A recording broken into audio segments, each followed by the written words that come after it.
Congratulations, એમને મોતિયો થયો છે. હવે તમને થશે સાહેબ બાળક થોડી થયું છે, મોતિયો થયો છે, એ તો બીમારી છે ને. હું એક આઈ સર્જન છું. મેં આજે 15,000થી વધારે ઓપરેશન કર્યા છે અને તેથી કહું છું કોંગ્રેચ્યુલેશન્સ.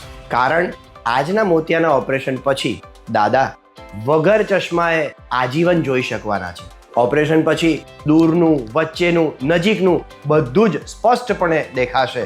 ઇવન તમારા કે મારા કરતાં વધારે ચોખ્ખું જોઈ શકશે.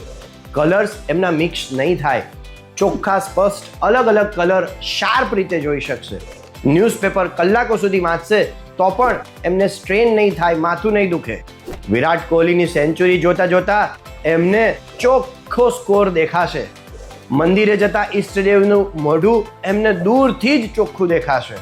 સાંજે બહાર નીકળતા લાઇટિંગ વાળા બોર્ડ્સ એમને ચોખ્ખા વંચાશે અને રાતના ડ્રાઇવિંગમાં પણ દાદા કોન્ફિડન્ટલી ગાડી ચલાવશે. એમને સામેથી આવતી લાઇટો નડશે જ નહીં. આ બધું થવાથી એમની જીવનશૈલી એટલી મજબૂત થશે કે એમનો કોન્ફિડન્સ 500 ગણો વધી જશે. અને એટલે જ કહું છું કે કોંગ્રેચ્યુલેશન્સ, મોતિયો થયો છે.